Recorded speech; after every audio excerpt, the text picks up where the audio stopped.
అమితాబ్ బచ్చన్ గారికి అలాగే రజనీకాంత్ గారికి ఏం జరిగింది, ఎందుకు వాగ్వాదం జరుగుతుంది అనేదే మెయిన్ హైలైట్గా ఉంది చూస్తుంటే మాత్రం ఈ వీడియోలో. అలాగే ఇంకొక వైపు ఫహద్ ఫాజిల్ గారు ఉన్నారు, అభిరామి గారు ఉన్నారు, అలాగే మన మంజు వారియర్ గారు ఉన్నారు, ఇంకా చాలామంది అయితే ఉన్నారు, రితికా గారు, చాలామంది ఉన్నారు, రానా దగ్గుబాటి గారు. కానీ అసలు వీళ్ళిద్దరి మధ్య ఎందుకు ఇలా జరుగుతుంది అనేది మాత్రం చాలా ఇంట్రెస్టింగ్గా పెట్టారనమాట.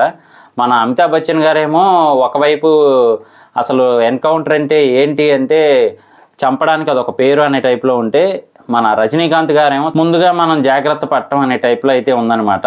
సో ఇద్దరి మధ్య అయితే మంచి టగ్ ఆఫ్ వార్ నడుస్తుంది మూవీలో అని తెలుస్తూ ఉంది. ఇంకొక వైపు ఏమో మన రానా దగ్గుబాటి గారు సైలెంట్గా చూస్తున్నట్టే ఉందన్నమాట. మరి ఆయనలో నుంచి నెగిటివ్ షేడ్ బయటకు వస్తే మామూలుగా ఉండదు.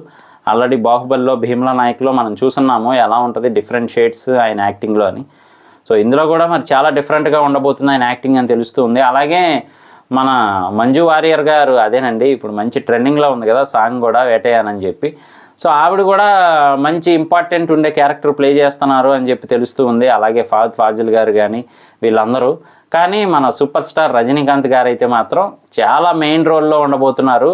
అదేనండి మంచి పవర్ఫుల్ పోలీస్ ఆఫీసర్గా ఉండబోతున్నారు. మరి అలాంటి పవర్ఫుల్ పోలీస్ ఆఫీసర్కి బ్యాక్గ్రౌండ్ మ్యూజిక్ పడితే మాత్రం మామూలుగా ఉండదు కదా. అందులోనూ అనిరుద్ధ్ గారు బ్యాక్గ్రౌండ్ మ్యూజిక్.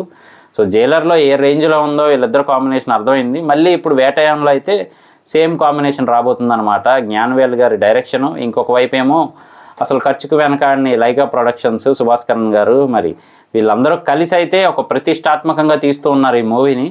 మనం ఇవి ఏదైతే వీడియో రిలీజ్ చేశారో ఆ వీడియో చూస్తూ ఉంటే మాత్రం చాలా ఇంట్రెస్టింగ్గా అయితే ఉంది. సో ఎలా ఉండబోతుంది కాన్సెప్ట్ అని చెప్పి అయితే మనకి ఇంకా ఆశ పుట్టేలా చేశారని చెప్పొచ్చు అనమాట. మరి ఆ క్రిమినల్స్ అందరినీ ఎన్కౌంటర్ చేస్తూ మన రజనీకాంత్ గారు అలాగే మిగతా పోలీసులు కూడా వాళ్ళని చూసి ఇన్స్పైర్ అవుతారు. ఇప్పుడు ఎవరైనా ఒక స్పెషల్ ఆఫీసర్ కానీ, హయ్యర్ ర్యాంక్ ఉన్న ఆఫీసర్ కానీ మంచి ఇన్స్పైరింగ్గా చేస్తూ ఉంటే ఆటోమేటిక్గా ఇన్స్పైర్ అవుతారు కదా. మరి వీళ్ళందరూ కూడా మన రజనీకాంత్ గారిని చూసి ఇన్స్పైర్ అవుతున్నట్టయితే తెలుస్తూ ఉంది. రితికా గారు కానీ మిగతా వాళ్ళు కానీ.